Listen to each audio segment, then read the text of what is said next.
end of the day, every dollar needs to have a job. When you get paid, do not spend a single cent until you assign a job to every single dollar.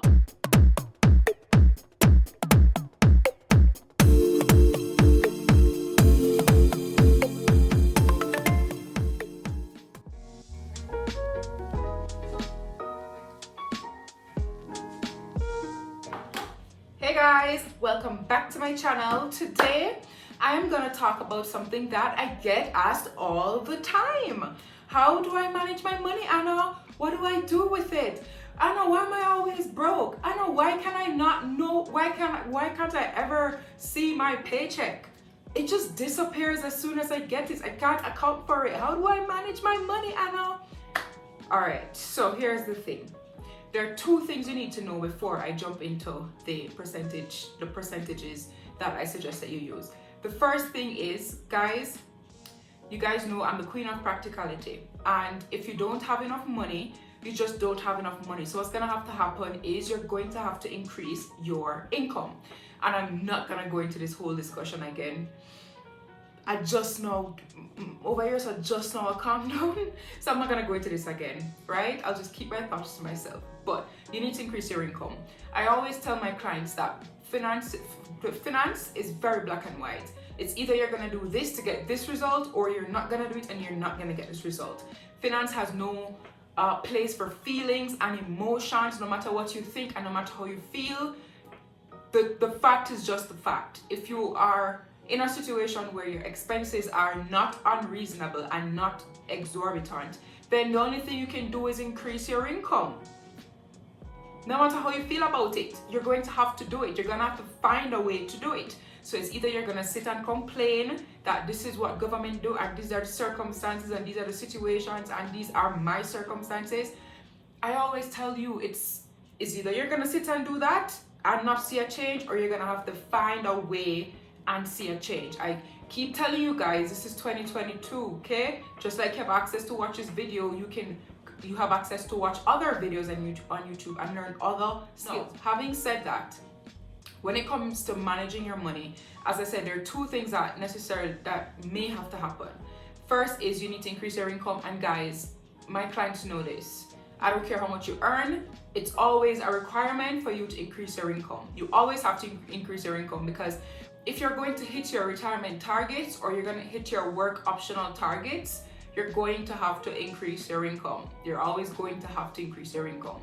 So that's the first thing. The second thing is, which is usually the easiest thing to do, is to reduce your expenses. Now, a lot of people will say that they don't have any money, any space to reduce anything.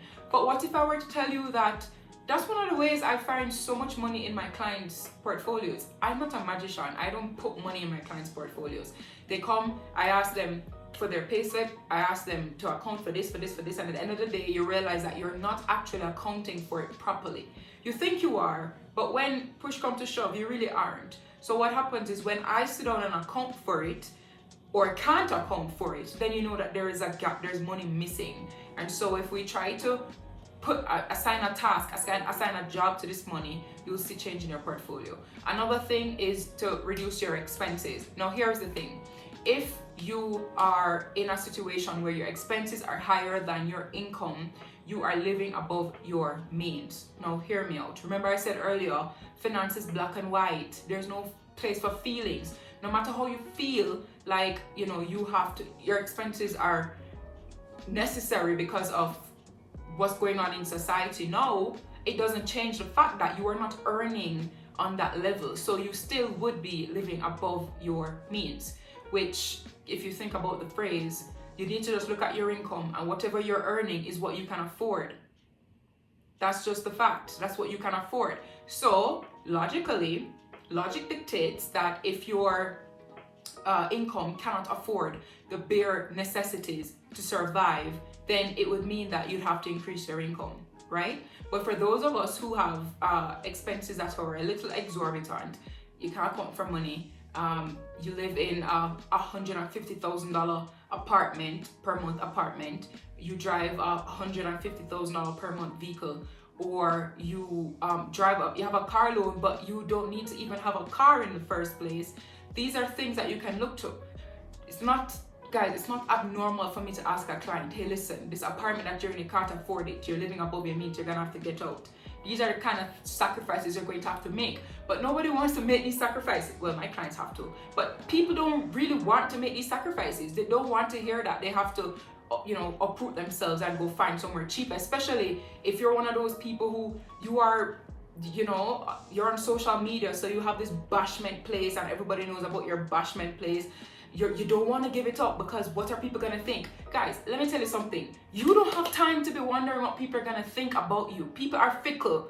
Take it from me. People are fickle. Today they like you, tomorrow they don't like you, and you haven't done a single thing. So you just have to make sure you commit to your goals, and you have to make sure you are constantly reminded of where you're trying to go. If you are trying to retire within 10 years, that is an abnormal goal, a very abnormal goal. So you're going to have to do abnormal things.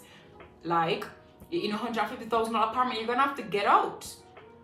You're gonna have to get out and get to go live somewhere way cheaper, which is entirely possible because I do it all the time. All the time. I have another video coming up talking about lifestyle inflation, but guys, trust me. You just have to trust me on this.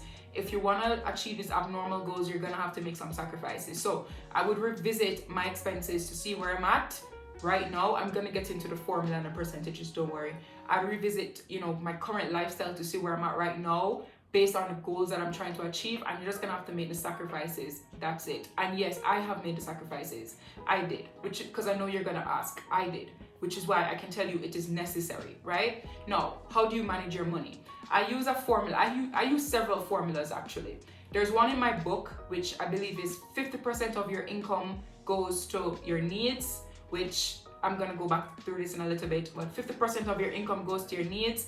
I think I have in my book 20% of your income goes to your wants, and 30% of your income goes to your investments and savings. And I say I think this is what I have in my book because I wrote my book literally years ago, and I literally just sat down one day and just downloaded everything from my head and typed it out. So I really don't know what was in my book at this point, but I think that's what's in my book. Now, the formula that I use for my clients don't use this formula because when you become my client, it's a lot more aggressive and intense, right? So the formula that my clients use is looking like 50% to start, 50% of your income going to your needs, 10% of your income going to your wants, and 40% of your income going to your investment/savings category. The more advanced my clients get, the more I reduce the wants category and I reduce the needs category, and the more I build up the investment and savings category. So how do you manage your money? How do you apply all of these things that I just said to you? Okay, here is the thing. This is what you're going to do. Right now, or after you finish watching this video, you are going to sit down with paper or around your laptop, and you are going to sit down with hey, if you drink rum, go get a shot or something. But if you drink water, go take a shot of that too. But you're gonna sit down and you're going to have to itemize your necessities, your accommodation costs, whether it's rent or mortgage, your car payment if you have one, how much you spend on gas, and you need to be very realistic. It's not gonna work if you're not realistic. I don't want to hear what you think you can get it down to. I want to hear what it actually is right now. So you're gonna tell me what your gas, and I say tell me, you're gonna pretend I'm there. You're gonna tell me what your gas bill is per month. You're gonna tell me how much you spend on groceries. Do not try to guesstimate, I should say.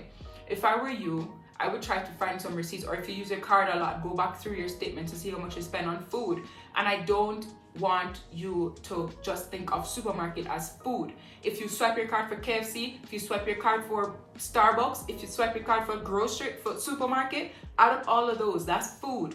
You need to tell me if you have life insurance, how much that costs. You need to tell me all the costs that you have. You need to not forget your annual expenses too. You're gonna take all your annual expenses, divide it by 12, and so you get the monthly portion of it out of all of those. No, that's your step one. Your step two is you are going to take that total and you're going to multiply it by 2. If you want to maintain that lifestyle that you are currently living, your income needs to be whatever that answer is. If your income right now is not what that answer is, you are living above your means currently. That's a little trick that I have.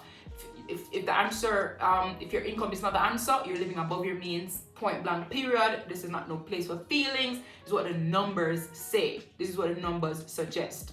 So what if your answer is less than your income? One of two things can happen. You're going to increase your income to that number so that you can maintain that current lifestyle, or you're going to have to reduce your expenses to get within range of your current income.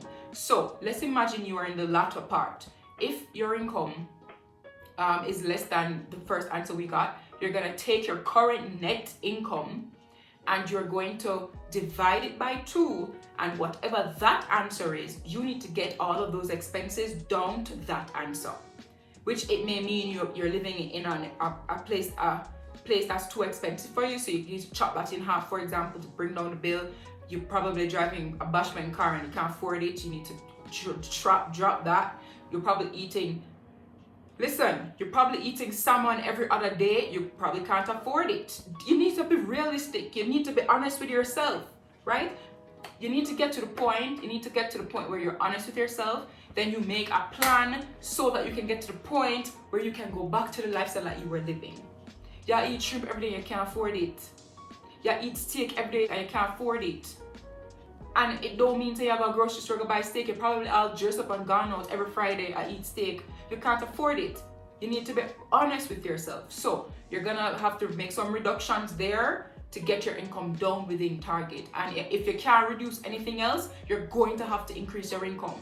And if I were you, by the way, I have a workshop coming up it's a recession planning workshop. I've done it for my clients in the Money Society, and they felt so much better after I did it. So I said, you know what, I'm gonna do this workshop.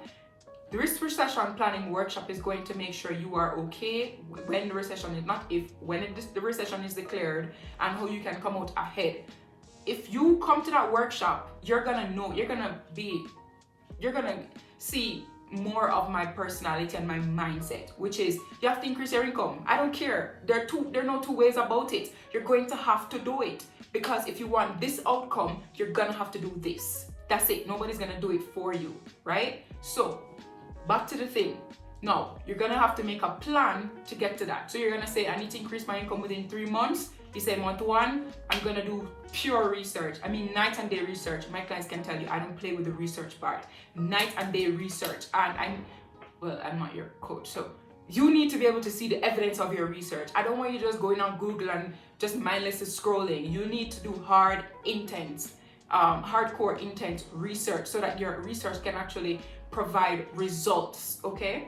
Now, after that's taken care of, let's say you make a plan to get your income to the market needs to be, or you reduce your expenses to get them to the market needs to be, you are then going to look to the wants category. Now listen to me. If your expenses are way out of range, you cannot afford to give yourself any wants, period. None. Because you haven't earned it. That's how you need to think of it. Because when you have earned that space in your income, you can then go and buy all the junk you want to go buy. I don't care I don't care if you want to use all of your wants money and buy junk. Do whatever you want with it. But when you don't have that space in your income, it means that you have not earned that luxury yet. Bear in mind that everything that you need to survive, it's already taken care of. So everything else, they're not necessities, so you can do without them, right? Now, if let's say you're within range, you can do 20% of your income for your wants. Whatever that works out to, 20% of your income, knock yourself out, drive yourself crazy. Go buy 20% worth of KFC, go buy 20% worth of weave, I don't care what it is. But the reality is, if you don't have the money, you just don't have the money, you're gonna have to increase your income to have the money, right? Now, the next category, which is the most important category, this is where everything is, the investment/savings category. I'm not gonna go into the breakdown of this category because it completely depends on what your situation looks like and what your portfolio currently looks like. But what you need to know is this category is for your insurance, if you don't have any, it's for your investments, your stocks, your real estate, whatever it needs to be. That's what it's for. Obviously, the more this category gets, the faster you're gonna get to your investment goals, the faster you're gonna get to your retirement goals, the faster you're gonna get to your work optional goals, which is why I place so much emphasis on let's try to reduce the other categories so we can increase this category, right? That's basically how you manage your money. At the end of the day, every dollar needs to have a job. when you get paid, do not spend a single cent until you assign a job to every single dollar.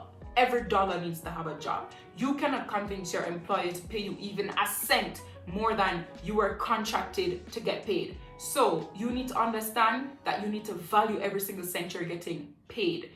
If he or she isn't gonna give you a cent more, it means that these cents are very important and you need to think of it that way. So when you get paid, sit down and assign a job to every single dollar in your paycheck.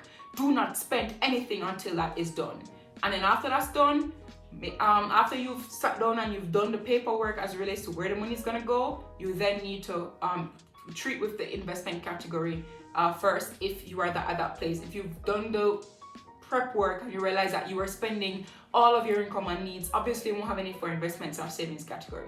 So you're gonna have to work on that part first before you can get to the part of, oh, let me put some money towards my savings investment category, right? I know this video, the tone of this video is very strong, but y'all need to hear me when I say this is urgent. No, this is urgent. No. If you want to come to my recession planning workshop to hear why this is urgent and just how urgent this is, you can go to my website annapalomino.com and go purchase a seat. I'm only doing 30 seats, right? So listen, time to pull up your socks. It's go time. Whether you like it or not, it's go time. Okay? It's go time. So guys, don't forget to like, subscribe, comment, and share.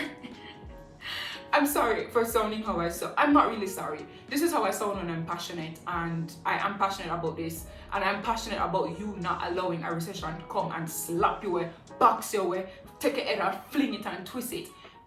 So that's all I have to say today. Don't forget to like, subscribe, comment, and share. I'll see you in my next video. Bye.